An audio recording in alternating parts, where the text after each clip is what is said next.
Hello, everybody. Welcome to Calls. This is the 2023 Mexico Open Data Dive Show.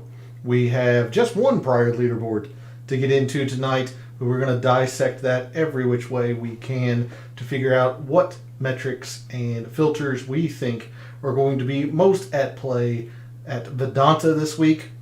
Also going to show you a little bit of research that I did for the Mexico Open today. I did post that to social media. More on that here in a little bit.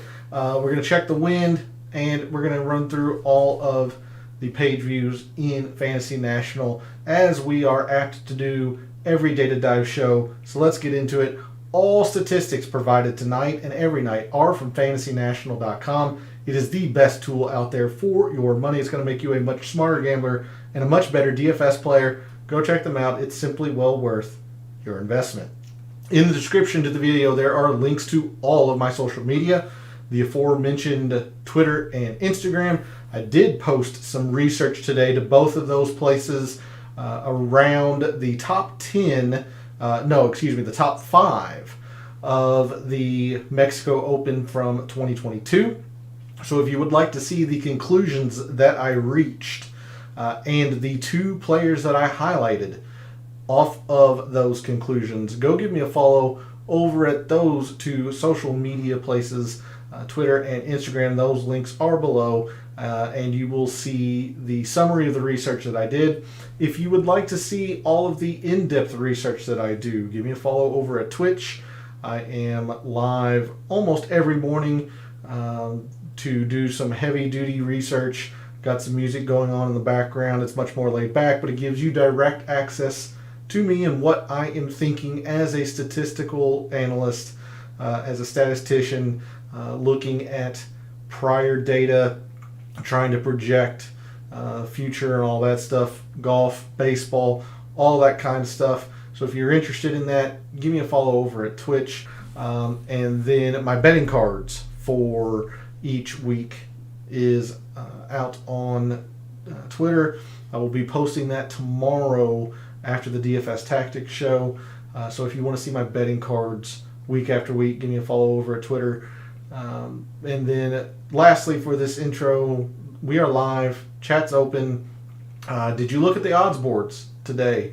Were you surprised at how low Jon Rahm was? I really wasn't. Was there any names that popped to you on the odds boards? Any names that you think are going to be pretty intriguing this week? What kind of angles are you using or thinking about in attacking for DFS? How popular or not do you think Jon Rahm's going to be with his very, very expensive price? All of that stuff. So jump into chat. Want to hear from you all. Any questions that you have regarding the Mexico Open. So let's do what we're here for. Let's dig into the weeds of the data for the 2023 Mexico Open. And as promised from last night, we are going to start at Windfinder. And the forecast really hasn't changed since last night. And there we go. I think my camera's finally settled. Not a lot of wind in play in terms of the forecast for now. And that can always change. But with the lack of wind in play, this is probably going to exaggerate the ease of the course, as wind tends to be one of the biggest defenses that Vedanta really has. And with no wind, and you see it's going to be hot, 91, 93, but with no wind, it looks like, especially for PGA Tour professionals, that this course is going to be ripe for the picking. Lots of low scores I would expect this week based on this wind forecast, or this weather forecast. Apologies again, just going to center this just a tad. All right, so there is a look at Windfinder. Again, nothing really to do with wind. We actually might look at some calm weather or calm wind metrics, but this is what the forecast is as of now. Just absolutely nothing in terms of wind. Now, before we go to Fantasy National, I want to give credit where credit is due. I have taken this piece of information from a friend of mine now, pretty quickly, Gabe, who I've mentioned before on the show. And if you have not subscribed to his weekly articles, I really suggest you go do it. It's very good read. It's a very good way to start your week in preparation for the week at hand. Gabe was also very, very beneficial in helping me or showing me the courses that use Poa Trivialis that we were focused on for quite a while there, for a couple of months. So I want to give credit where credit's due. This is part of his weekly write-up that he finds the official scorecard. So here's the official scorecard for the Mexico Open this week. And as I was mentioning last night, I did not feel comfortable with that yardage that was listed on Pro Visualizer. It's slightly, just slightly getting cut off here, but you can see the majority of it. 7,456 yards is the official yardage set this week for the Mexico Open. So as I thought from last night, we are going to be looking at some long course metrics tonight. And you see it is indeed a par 71. I'm not sure which hole was a par 5 at Pro Visualizer. It might have been the 8th or the 2nd. I don't remember. But it is indeed a par 71 with only one par 5 on the front. You still have the drivable par 4 at 297. And then the customary or usual par 36, 2 par 3s, 2 par 5s, or excuse me, 3 par 5s on the back. So you have 3 par 3s and 3 par 5s on the back, making your par 36. But you only have 1 par 5 on the front, making it a par 35 on the front, par 71 total. So a little bit of an odd layout in the sense that you have 5 par 3s and 4 par 5s at Vedanta. But we still have the full allotment of par 5s. That's why the par 5s are getting such a significant amount of respect and scrutiny this week. Even though it is a par 71, you still have the full allotment of par 4s. You just have an extra par 3. But there's the official scorecard, and again, credit where credit is due. I grabbed this from Gabe in his article that he writes every week. I will make sure to put put his Twitter handle in the description or pin it in the comments. And I do highly suggest that you go follow Gabe and get and start reading his articles. They are very, very good to start your week of preparation. But there's the official scorecard for the Mexico Open. So now we'll move to Fantasy National. And again, with the scorecard that we just saw, the length of the course, and the wind forecast, all of that, I'm going to feel pretty comfortable using some filters tonight. So before I do that, let's go ahead and just do a kind of an overview or a big picture view, if you will. Your top performers in 2023. We'll do off the tee first. We did take a look at this last night, but just to refresh your memory, your top off the tee players in 2023 have been Luke List, Gary Woodland, Aaron Rai, Carson Young, MJ Duffy, Stefan Yeager, John Rahm, Garrick Higo, Austin Eckroat, and James Hahn. And before I get too much further, I have seen that there are 3 field changes. And unfortunately, the third one is escaping me as I didn't have a chance to write it down.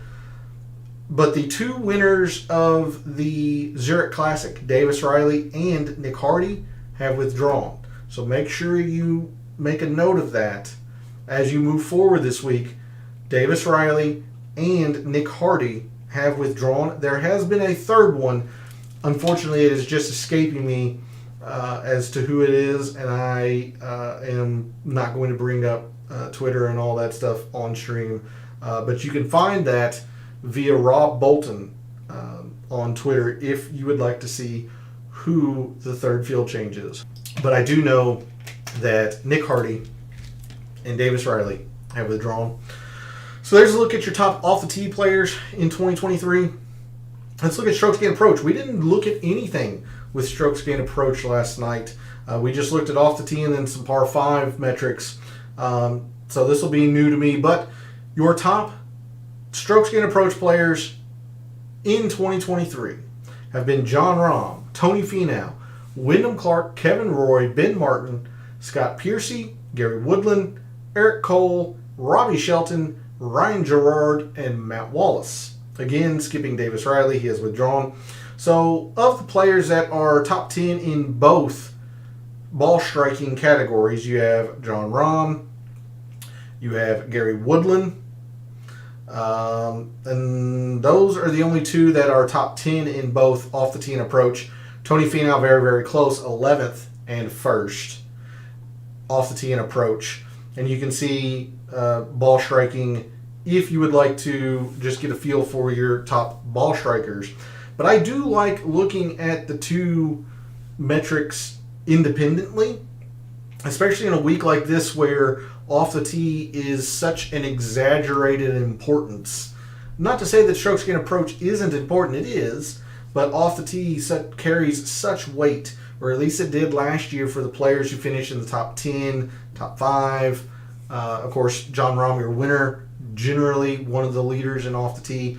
And even going as far down as the top 30 for my data, what I collect and use in Microsoft Excel, off the tee is just an enormous, or it was an enormous part of Vedanta last year. So I do like looking at the two ball striking categories independently, but this is your sorted list on just strokes gained ball striking, which is off the tee plus approach.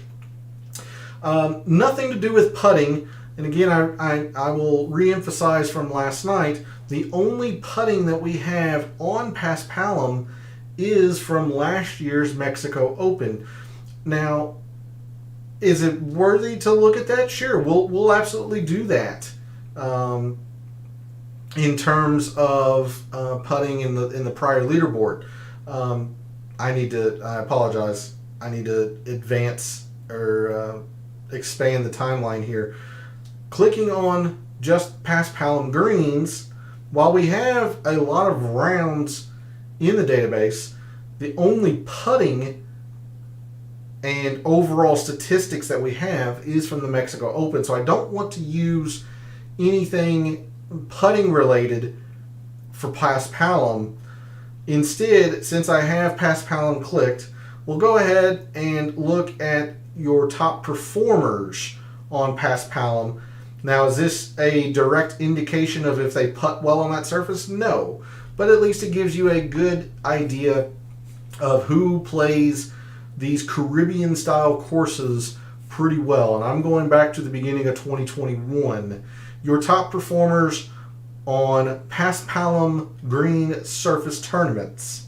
Not necessarily just putting, just your top performers when greens are Paspalum.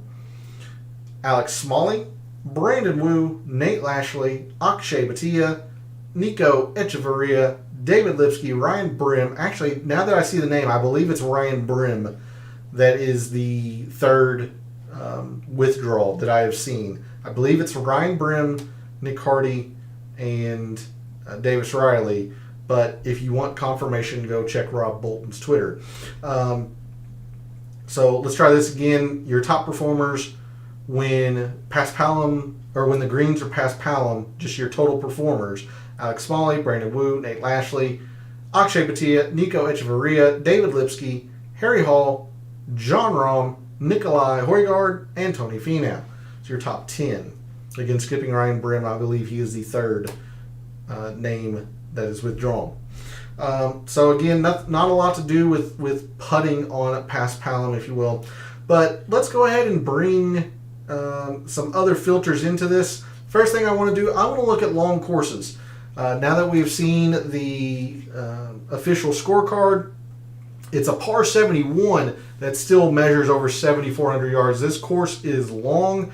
You have several par 4s that measure over 480 yards. You have 2 par 5s that are over 600 yards and another that's over 580. It's just a long course. So your top performers on long courses, defined as over 7,400 yards per Fantasy National, your top performers on long courses since the start of 2021: John Rahm, Nate Lashley, Nico Echeverria, Harry Hall, Andrew Putnam, Ben Martin, Gary Woodland, Akshay Bhatia, Kevin Chappell, and Matthias Schwab. You'll notice Matt Wallace, the winner at the Corrales, just outside the top 10. Nikolai Højgaard was a podium finish at the Corrales. Nico Echeverria, your winner in Puerto Rico. I believe he's also played. So Farmers has, or is long, absolutely the Valero. Ben Martin's been very good. Gary Woodland generally likes longer courses. Of course, John Rahm, majority of your majors are over 7,400 yards. It's surprising to see Andrew Putnam up here. He's generally a short course preferred player. At least that's the way I think of him. But he has been playing pretty well on long courses.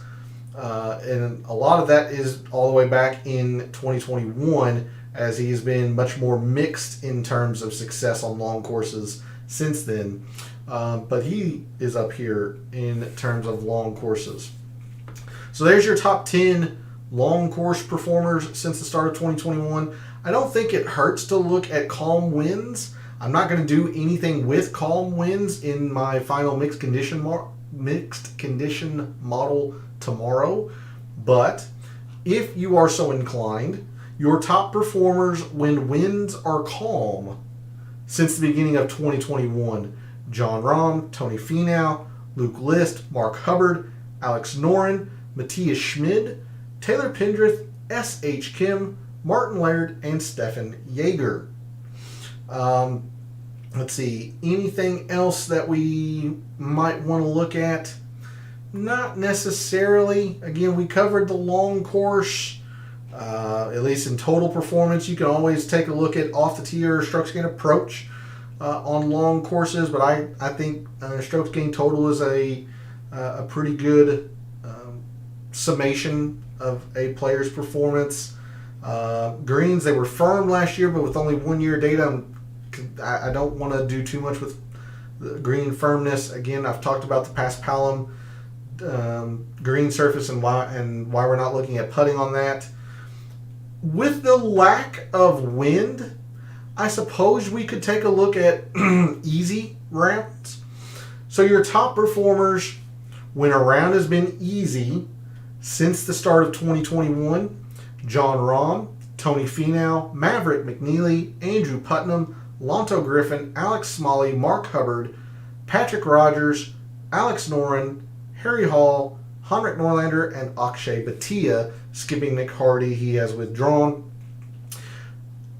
Again, I don't think it's wrong to look at easy, especially if the forecast stays as it is and going to be very, very calm. But I am much more comfortable, and I'm going to be using much more of the long course filter this week in my analysis and my thought process when I'm narrowing down players to use and wagers to make and all that stuff. But if you are so inclined, there's your best performers, or your top performers when a round's been easy. All right, let's go ahead and, we're going to keep this timeline, start of 2021, just because I know where we're going to be going here. Let's take a look at last year's leaderboard and get a feel for what played well last year. And with only 1 year of data, it's really all we can go off of, other than perhaps trying to find comparison courses. And I think the best way to think about a comparison course for Vedanta is, again, these long courses, preferably coastal, so your Corrales, your Puerto Rico, the not Waialae, gosh dang it, Kapalua could also work. It's a coastal long course that's not paspalum, but it's a coastal long course. Trying to think of some other longer courses that might work. Really, it's the Corrales in Puerto Rico, and your big name players don't play in those events, or if they have, it's been years and years ago when they were just starting on the PGA Tour. So that's why this week's going to be an interesting challenge to find the metrics and the filters and the angles that we want to attack among this field. But looking at last year's leaderboard, we see, I'll just highlight the top 14 here from ties. Only one player was negative in terms of off the tee. It's just been an emphasis. It's going to be an emphasis. It's just very important here, and it was last year. You see your top 3 performers in off the tee, 3 of your top 4, 6th, 1st, and the 10th. Charles Howell made the cut to a middling finish. Then another top 10, a top 15, a runner-up.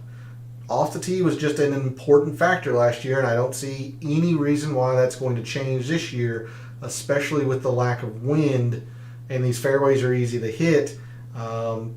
Just thinking it's going to be, I don't want to say a bomber's fest, because you do have players that aren't necessarily the longest that were good off the tee, say Aaron Rye, Abraham Answer, who's obviously over at Live, but I mean, he's never been long off the tee.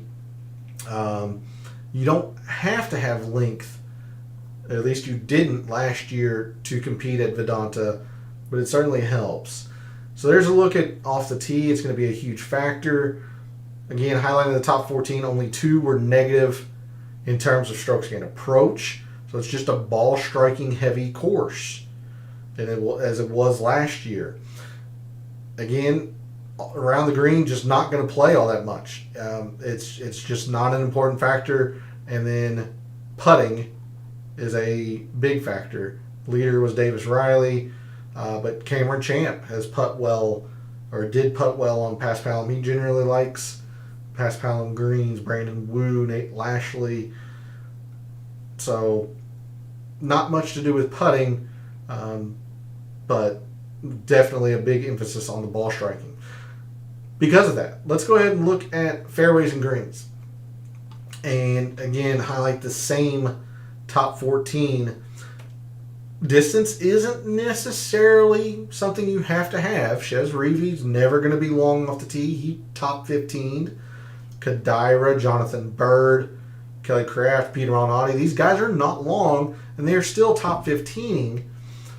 But your elite performances are guys that can move it. Brandon Wu is not somebody that can move it. He was very high in the driving distance last year, so that either is saying that he picked up distance that week somehow, a lot of rollout, something. But you see the just sheer amount of high numbers here in the distance category. I mean, your winner led top 5 or second place in distance was a top 10. Rodgers was 10th. Kitayama, a runner-up. Brandon Wu, Aaron Wise, Martin Trainer, Davis Riley, all of these guys in the top 12 to 15 in terms of distance and these elite finishes last year at Vedanta. It's a big deal. You don't have to have it, but if you do, you're going to have quite a bit of an advantage. Fairways, again, with these fairways being so wide, I don't think it's something that we want to focus on this week. Instead, I'm going with distance. You can maybe argue good drives gained. Only one player was negative in terms of good drives gained last year. You had quite a few players that were really good at greens gained. In fact, I mean, that's some very, very strong correlation right there. Extremely strong. You have a clunker from Lee Hodges, but everybody else that was top 10, roughly, in terms of greens gained last year, finished inside the top 25. Okay. Again, with no GCSA tournament fact sheet, it's kind of hard to pin down or show how big these greens are. They are big. So that's why I'm hesitant to use greens in regulation gained. But again, just sorting on that statistic from last year, that's some very, very, very strong correlation. So perhaps some credence is needed into looking at greens in regulation gained. But there's a look at the driving statistics from last year, specifically, in distance, greens, fairways, and whatnot. So we'll take a look at the field in this year's Mexico Open in a couple of different ways. Let's first start on long courses. Again, this is going to be the most consistent metric, I think, this week, the one that I'm going to use. When on a long course, your top driving distance players: Cameron Champ, Wyndham Clark, Nikolai Højgaard, Gary Woodland, Will Gordon, Matthias Schmid, Luke List, Brandon Matthews, Joseph Bramlett, and John Rahm. Skipping Ryan Brehm, he is withdrawn. And again, these players who were very, very good in last year's Mexico Open: John Rahm, your winner; Gary Woodland was a top 25; Cameron Champ, top 10. Now, I believe Wyndham Clark missed the cut. But you see, the reason why I don't think fairways are all that big of a deal, these guys don't hit fairways, and they don't need to. And they were still very, very good here last year. Now, let's take a look at greens on long courses. Again, I can be swayed one way or the other. Seeing the sorted metric of greens was very, very in your face, very straightforward. It's hard to deny that correlation. So your top greens in regulation gained players on long courses since the beginning of 2021: Henrik Norlander, Bryce Garnett, John Rahm, Hank Lebioda, Alex Smalley, Aaron Rai, Luke List, Joseph Bramlett, Nikolai Højgaard, and Martin Laird. Now, where this is getting interesting, at least for me, some of these names might not pop or be all that exciting. Obviously John Rahm, Aaron Rai is probably one of the stronger players in the field. Luke List, always a good ball striker, so you wouldn't be surprised. But Bryce Garnett is the top strokes gained total player on Paspalum since 2021 in the field this week. Hank Lebioda has been very, very good on Paspalum surfaces. Generally speaking, these Paspalum surfaces are these Caribbean-style events, the Corrales, the Puerto Rico. So it's interesting to see the fact that these are your players that are hitting the most greens when that's the case. Again, I'll just click on Lebioda, the Corrales from this year, the Puerto Rico from this year. Now, Wells Fargo in 2021, obviously not Caribbean in nature, but again, another long course. So the parallels here are pretty stout. They're pretty obvious. So perhaps I need to be giving a lot more credence to greens and regulation. And if I do that, I'm going to be using the over 7,400 yard filter. But because of the wind forecast that we have for this week, we can take a look at easy rounds. So since the beginning of 2021, your top driving distance player when a round's been easy have been Cameron Champ, Wyndham Clark, Joseph Bramlett, Taylor Pendrith, Luke List, Brandon Matthews, John Rahm, Ben On, Matthias Schmid, Callum Tarrant, and Will Gordon. So a lot of overlap here, but you do get a couple of new names. Ben On rises into the top 10 in driving distance when a round's easy.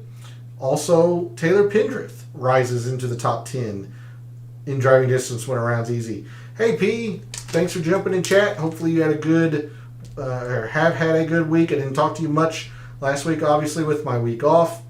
But glad to see you jump in chat. You ready for the Mexico Open? All of that good stuff. And how was the little five? Are you? I don't imagine you're still there unless you're really taking advantage of the times. But how was the little five? Hope you had fun. Glad to see you back in chat. So there's your top driving distance players when a round is easy. And again, we can look at some greens in regulation when a round's easy, although I'm going to be more focused on the long course. But your top greens in regulation gained players when a round is easy. Luke List, John Rahm, Kyle Stanley, Dylan Wu, Martin Laird, Tony Finau, Aaron Rai, Alex Smalley, Ryan Armour, and Henrik Norlander. And just because you jumped in a little bit ago, P, I'm not sure if you saw the intro, 3 players have withdrawn so far this week that I have seen. Little 5 was great. Awesome. Glad to hear it. It's always a fun time at the Little 5. Big party atmosphere, so glad to hear it. But 3 players. Golf trips actually this week. I just took the week off last week because of Zurich. As a statistician, the Zurich is just, I just throw my hands up. I don't know. I don't know what to do with the Zurich. I'll be leaving for vacation this Wednesday for the massive golf trip, but looking forward to it.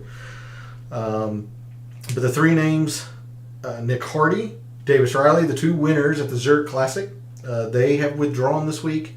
And then Ryan Brim is the other name that I have seen. There might have been more. I have not been able to check since late this afternoon. But those are the 3 names that have withdrawn that I have seen so far. But there's a look at the driving factors that I'm going to be focused on this week. Driving distance. It's hard to argue with the greens now that we have seen the correlation from last year's leaderboard. If I do not think scrambling is going to be anything around the green, was just nothing at all last year. So I'm just going to be looking at distance in greens and mainly driving distance in driving statistics. I'm going to prep this and we'll move to birdies and bogeys. But last year, and I highlighted this, last year it was more the players that were bogey avoiders that rose to the top of the leaderboard, even though the course is generally on the easier side. It played to average last year with 1 round of easy. And again, I think it's probably going to be easy this year and this week as well with the lack of wind. But I want you to notice, I mean, your winner, it was close, but he was more adept at bogey avoidance. Brandon Wu, Tony Finau, Alex Smalley, David Lipsky. These guys, of the top 14, 9 of the top 14 last year were more adept at avoiding bogeys than gaining birdies last year. And that's why I think I'm going to be looking at bogey avoidance. It could be possible that we're going to be looking at both. Sure. But with the amount of double bogeys and just big numbers that can come into play at Vedanta, I still think I'm putting more emphasis into the bogeys. You see a 6.5 double bogey rate, plays to 1/3 of a shot over par. The toughest hole plays to 4/10 of a shot over par, and 8.5 or nearly 8.5% double bogey rate, 5.5% double bogey rate. There are big numbers here at Vedanta.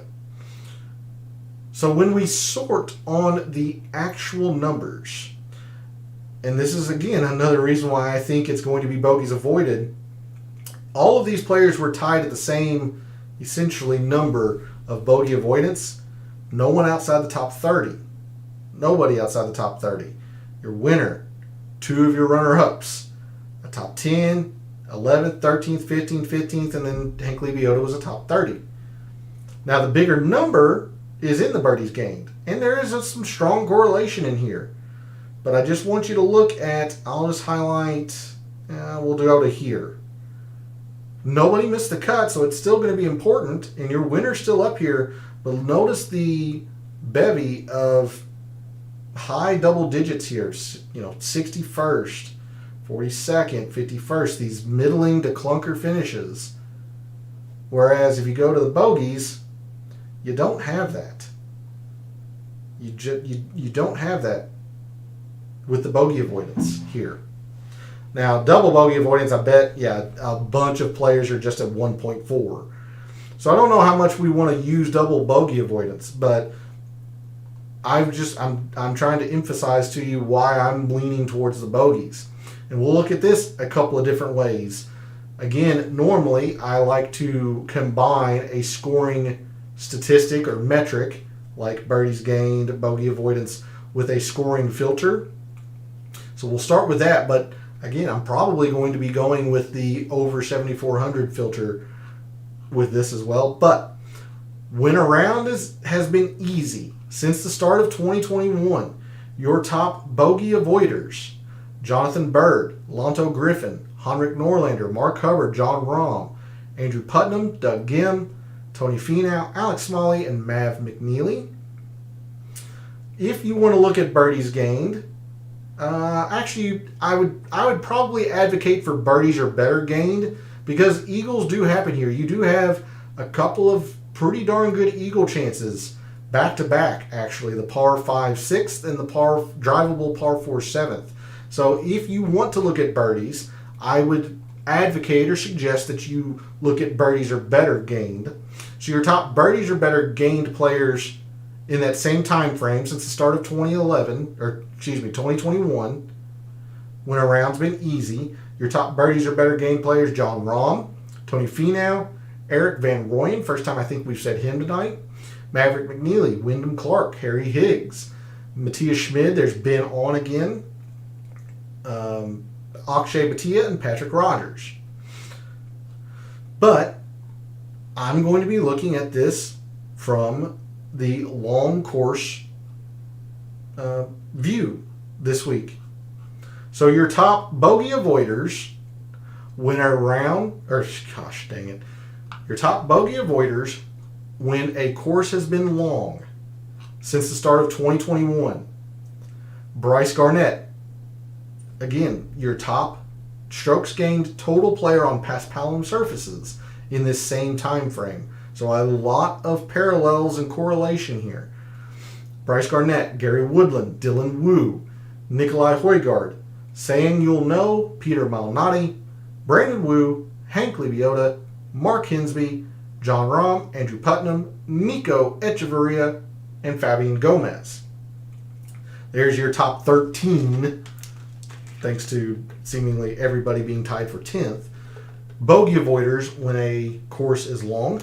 Your top birdies or better gained players when a course is long in that same time frame: John Rahm, Akshay Bhatia, Ben Martin, Nico Echeverria, Lonto Griffin, Nate Lashley, Matthias Schwab, Vincent Norman. First time we've said him. He's also coming off a pretty darn good Zurich Classic.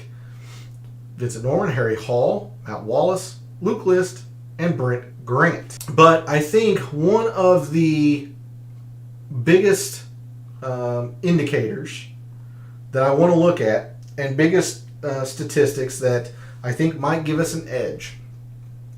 Let's take a look at opportunities gained. An opportunity gained, defined by Fantasy National, a player has hit the green or fringe in regulation within 15 feet. So giving themselves an opportunity to score. And I do want to look at this on long courses. Your top opportunities gained players in those circumstances: John Rahm, Bo Van Pelt, Emiliano Grillo, Henrik Norlander, Lonto Griffin, Wyndham Clark, Lucas Glover, Ted Potter Jr., Kyle Westmoreland, and Camilo Villegas. So a lot of new names here, but perhaps some names to put an asterisk or put a note by if you're searching for somebody that you think might be unique in your DFS contest, or you might want to place a top 20, a top 40 wager on some of these names that might have some decent odds, you have something to go on with the fact that they give themselves plenty of opportunities when a course is long. Let's see. I don't know if we get much in terms of opportunities for. Yeah, see, we would only have opportunities from last year's Mexico Open, but for what it's worth, your top opportunities gained players at last year's Mexico Open: Tony Finau, saying you'll know, David Lipsky, Lee Hodges, Satoshi Kodaira, Kevin Streelman, Austin Cook, Lonto Griffin, Martin Traynor, and Matt Wallace. Those are your top 10 opportunities gained players just at last year's Mexico Open. That's the only stats that we have for Paspalum on opportunities gained. Evening, James. It's been a while. Glad you could make it into chat. Did you play any Zurich? If you did, how did it go? If not, what are you looking for in the Mexico Open? Are you surprised by Jon Rahm's low odds? I'm particularly not. Is there anybody that has caught your eye early on in your research this week? So there's a look at what I'm going to be focusing on in terms of scoring metrics this week. I'm definitely going to be using some bogey avoidance. I think birdies are better gained. You could absolutely argue one way or the other. I don't think it would be erroneous to use it or use it as a criteria, look at it or whatnot. But I'm going to be doing bogey avoidance. Probably going to be doing some opportunities gained as well.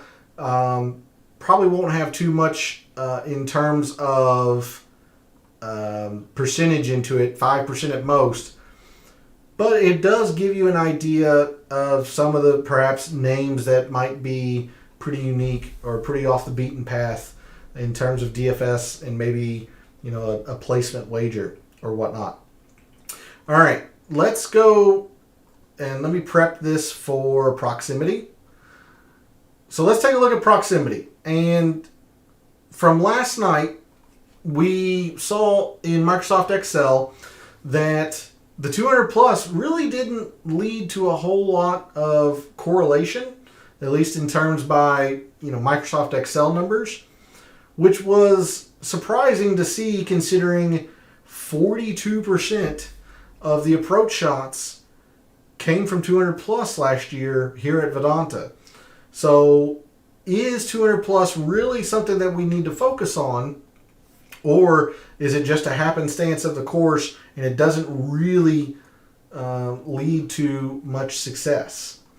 So if we look at last year's leaderboard, and again, the top 14, you have some pretty big numbers in the 200 plus alone. I mean, Kiriyama 300, that's a huge number in 200 plus.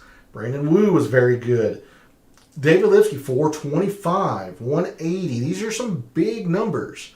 But you also have some really big numbers that were bad from 200 plus. Martin Traynor, Nate Lashley, Ches Reavie.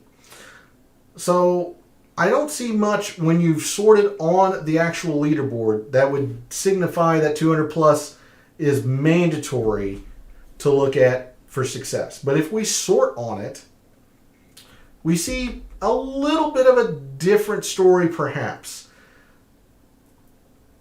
You've got quite a few positive, solid performances in this set of players until you hit the first miscut from Russell Knox. But you've got a top 10, you've got a runner-up. You got a top 25, another runner-up, another top 10, and another top 10. So some good performance there in the 200 plus.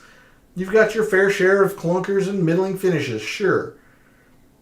But this is actually it's more correlating than I thought it was going to be based on what we saw sorted on the leaderboard. Now, if we look at total procs, this is much less correlating. You don't have nearly the upper end finishes that you did just from the 200 plus. So this is sorted on total procs. Here's the 200 plus. So you've got quite a few more of your upper echelon finishes here in the 200 plus. When you sort on the actual leaderboard, is there anything else that stands out? Maybe the 175 to 200, maybe. But your winner was fairly close to field average in it. Davis Riley was not good at either one of those and still performed well. Again, you don't have your upper echelon finishes. You've got good finishes, but not your upper echelon. So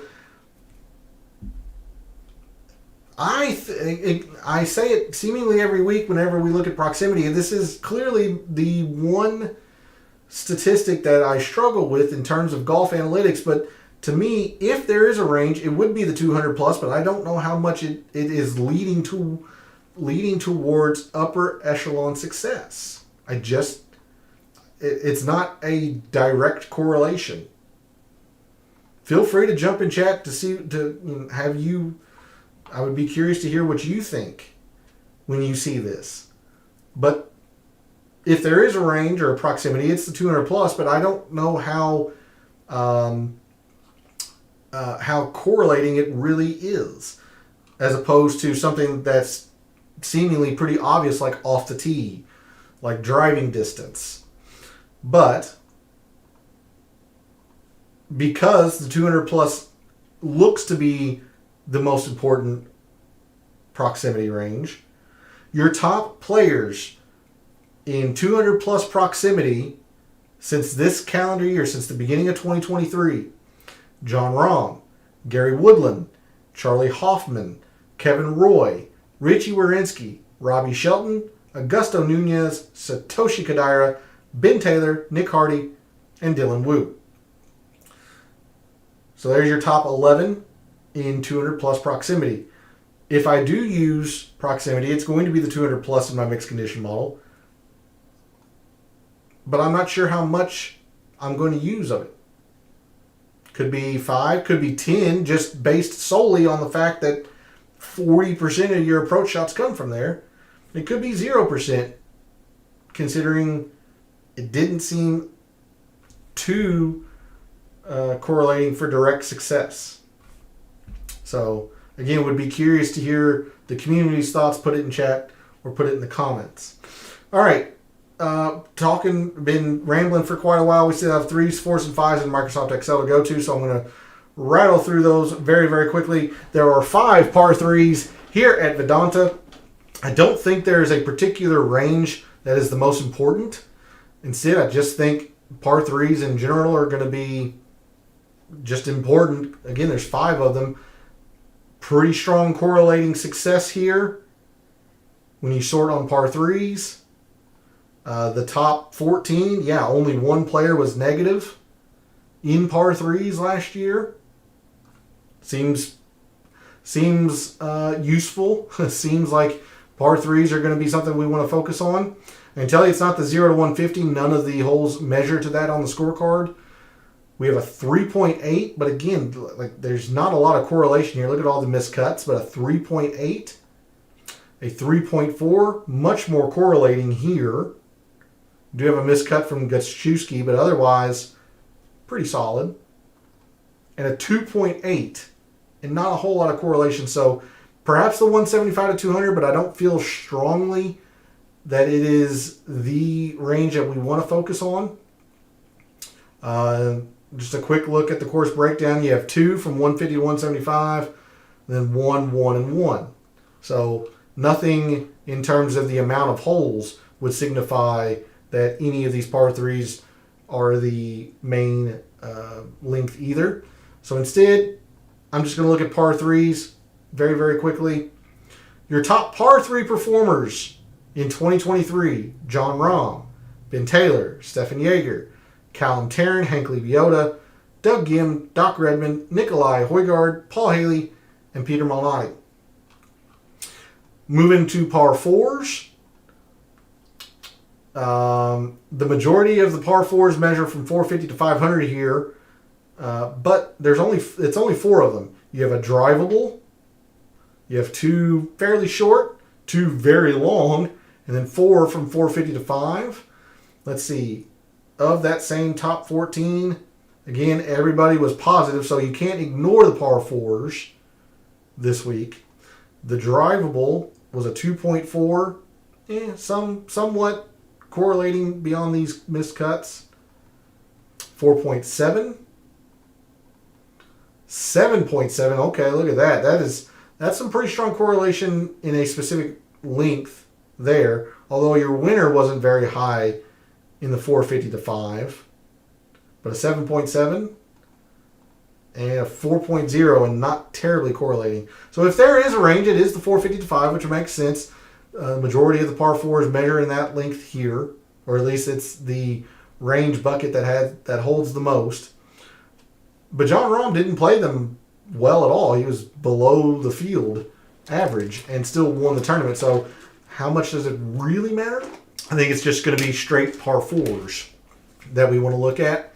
So your top par 4 performers. Come on, Fantasy National.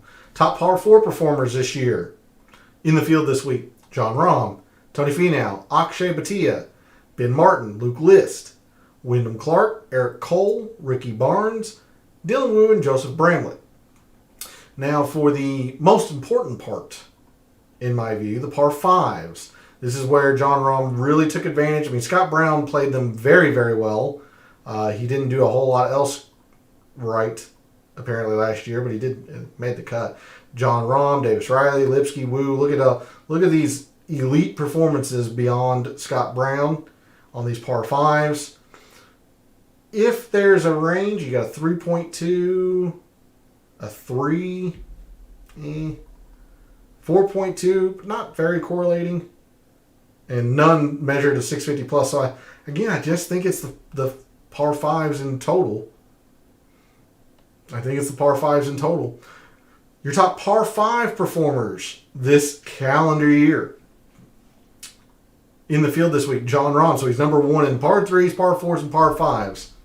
I wonder who's going to be number 1 in my mixed condition model or in my rankings. Jon Rahm, Wyndham Clark, Kevin Chappell, Tony Finau, Nate Lashley, Chris Stroud, Patton Kizzire, Patrick Rogers, Beau Hossler, and Matt Wallace. All right. Got a little bit of time left. I do want to bring you over to Microsoft Excel.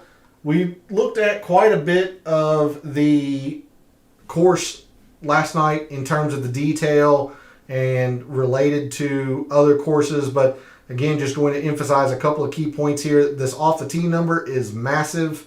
It is just a big factor here, so we're going to be focused a lot on ball striking this week, off the tee and approach, but a lot of emphasis on off the tee, really. Around the green is not a factor at all. Distance, it's not mandatory to have it, but it doesn't hurt. So we'll be looking at driving distance. Looking at that greens number, it's pretty high. So maybe greens and regulation is something that we want to take a look at. Bogey avoidance, and again, more emphasis on why I'm looking at bogey avoidance versus birdies gained. Just look at the sheer raw number. More importance for the players that finished in the top 30 last year in bogey avoidance. Par 3s, going to be really important. There's 5 of them.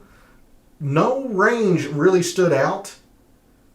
At least on the leaderboards, it looked like it was the 175 to 200, but it was actually less than 150 to 175 for the top 30.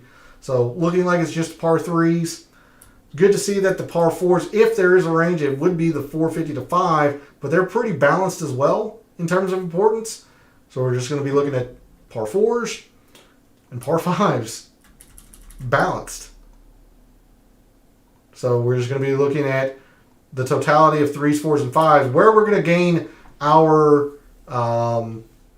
advantage on other contestants this week for Mexico Open and DFS and all that stuff is the amount of weight we put into certain things. I think we're going to be overexposed or putting a lot into off the tee. We're going to have a little bit of approach. We're not going to do anything with putting, even though this is past Palom. I could be convinced to put strokes gained total past Palom in there, just to give an idea of who plays those courses well. We'll see. Going to have a little bit of distance, perhaps greens, even though these greens are large, perhaps greens.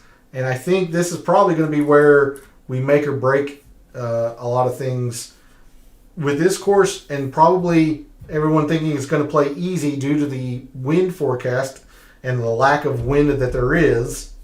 A lot of people are probably going to be looking at birdies gained. I'm going to be going bogey avoidance based off these raw numbers.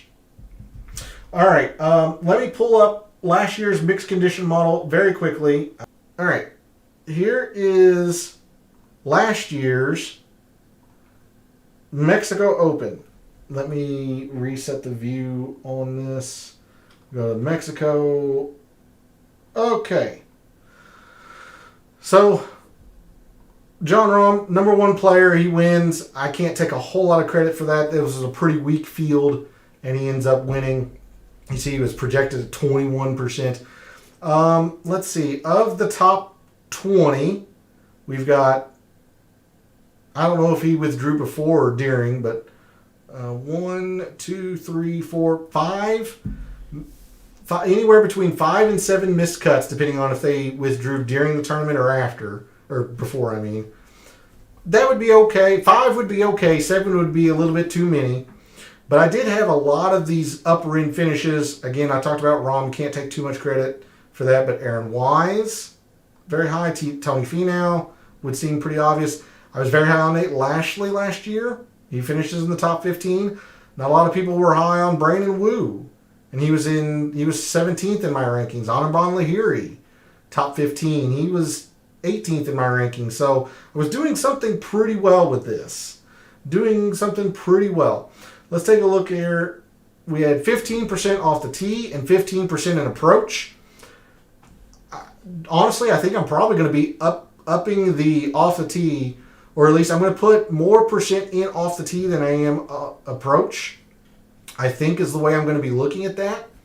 I did put 10% in strokes gained total on long courses. Again, I'm not going to be doing anything with strokes gained total, so I'm just going to be using this long course filter on more things. So that's 10% I'm getting back, but I did factor in long courses. Did look at 10% Prox 200, 10% par 3s, 10% par 5s. Makes a lot of sense. I did single out the 600 to 650 par 5s. Okay. 2 of them fall between 600 and 650, and then there's one at 585. So, okay. 175 to 200 Prox, that looks incorrect. We would probably change this to 200 plus if we do proximity this year. I only had 5% in par 4s. That seems adequate, considering that the 3s and the 5s are pretty darn important here. Seems probably pretty accurate. And I did use, okay, so I actually like what I did with this last year. I had 15% in par 5s. I just split it out between all. Then I looked at the 450 to 5, and then I looked at the 500 plus. If anything, I'm going to take this 5%, put it into this range if I do anything. But this is 5% I'm getting back. We just saw that the 500 plus, it's not important enough to put on its own, is how I'll phrase it. So, but I do like what I did last year in breaking all that out. All right, very quickly, let me sort this on the leaderboard. Column A. And let's see how predictive these metrics were. Just very, very quickly. All right. And then I want to average. And we will go down... We'll go down to anybody who top 15. So this is going to be 23 players. Just, again, convenient for ties. So this is the top 23 players. Well, you don't see yet. You will here in a second. That off the tee wasn't actually all that predictive because it wasn't mandatory for a lot of the players that finished in the bottom part of the top 15. But your elite finishes, Jon Rahm, Aaron Wise, Alex Smalley, Cameron Champ. I mean, even Kitayama wasn't great off the tee, but he has distance. Brandon Wu had just a very good driving week last year here. He's not really known as an off the tee type player, so that's a little bit understandable. But let's look at how predictive some of these were. Okay. Again, anything above 50 starts to get pretty questionable. Everything's above 50, surprisingly. How many players were in this? 141, it looks like. That's actually a little bit higher on the higher end, so maybe 55. So the strokes gained total on long courses was pretty predictive. Okay, look at this. 200 plus proximity was very predictive based on, or at least against other metrics here. It was pretty darn predictive of who was going to perform well. All right. Par 3s weren't very good. Par 5s, 600 to 650 were pretty predictive. The par 4s, not much at all. All right. Again, that'd be a little difficult. It's a little difficult to say with any definite conclusion how good that is, because it was the first year last year. But overall, I would say this is a decent mixed condition model. It was all or nothing. I had quite a few missed cuts, but I did have some pretty sneaky good high-end finishes. Nate Lashley, Brandon Wu, Lahiri, these players that weren't really getting looked at quite a lot. Kurt Kitayama, Alex Smalley, these sub-10 percenters that performed very well. So there's a look at last year's mixed condition model and how it performed. And it looks like we're going to be looking at quite a few of the same metrics. So we're going to end the night off with a couple of different things. We looked at a little bit of this last night. I'll run through it very quickly, but I do want to show you some of the research that I did today. Again, nothing to filter out because this has only been played 1 year, but your top, I don't even think I'm going to sort it. Let's just stay on the leaderboard. You saw off the tee is going to be important. Well, let's just take a look at where a lot of the heavy concentration of green is and see how we can apply it to a mixed condition model. So off the tee, pretty obvious. Strokes gained approach. You see the lack of around the green. Nothing to do with putting, so I'm still really toying with the idea of using strokes gained total past Palom in my mixed condition model for this week. It's not going to be a direct correlation on saying that these players are good putting on past Palom, but at least it shows who plays these style of events, these Caribbean courses, pretty well. So I'm still debating with myself on that. You see distance, a lot of concentration of green up here in the players that performed well. Again, greens in regulation. Perhaps it's something we'll need to look at. Bogey avoidance versus birdies gained. You see the higher numbers are in the birdies gained, but the more concentrated success is in these bogey avoidance or bogey avoidance. So I think that's where I'm going to be going with that. Let's skip the 3s, 4s, and 5s. We looked at that quite heavily. Let's look at the 200 plus. This is why I was a little kind of shocked that 200 plus looked as important as it did, because you have some pretty bad numbers in here. But it was pretty indicative as we saw on the prior leaderboards. All right. Normally I don't do this, but since there's only 1 year data, not a lot to look at. So what I did for my research this week, and again, give me a follow over at Twitter and Instagram to see a nice, neat little summary of it. But every player in the top 5 last year had a top 3 in the calendar year. Except for Tony Finau, I should say. almost all of them had a top 5. So let's see here. You're getting cut off at Kitayama. Let me come down one.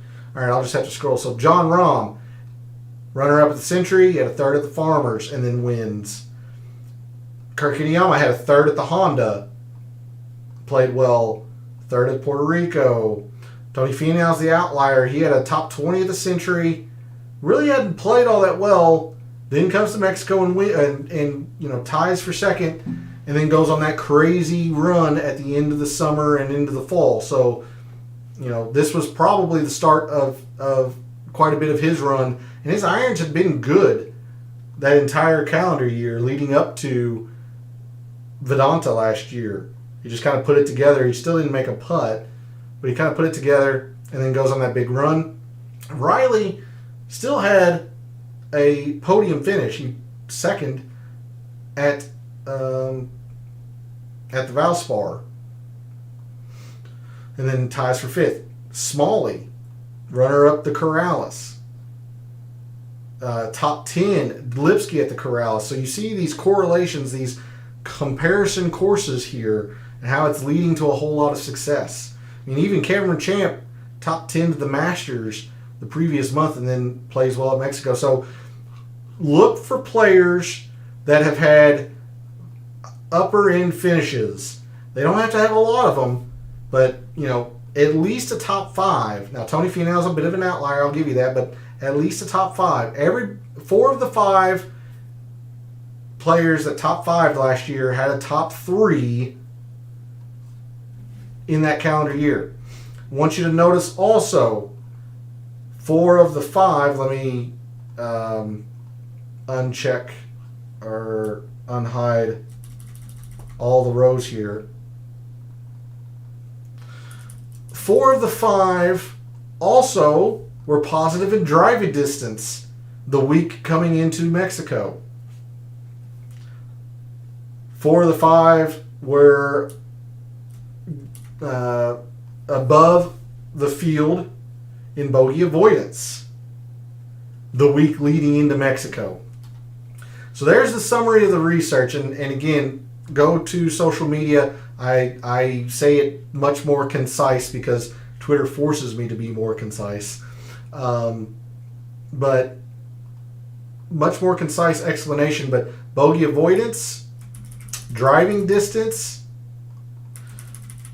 and the players had a top 3, a podium finish in that calendar year. So that's a look at the research that I was able to gather earlier today. Put that on social media to give you perhaps a look into who you want to be focusing on for your outright wagers or your early leans and players to focus on to build your core for your DFS lineups. But I'll leave you off with the early look file. This is the performance at last year's Vedanta. That strokes gained total tab in Fantasy National, just broken out across all the statistics. That's going to do it for the Data Dive show tonight. Thanks to P and James for jumping in chat. I really do appreciate it. Reminder that the DFS Tactics show will be tomorrow night, Tuesday evening, as I will be leaving for vacation Wednesday morning.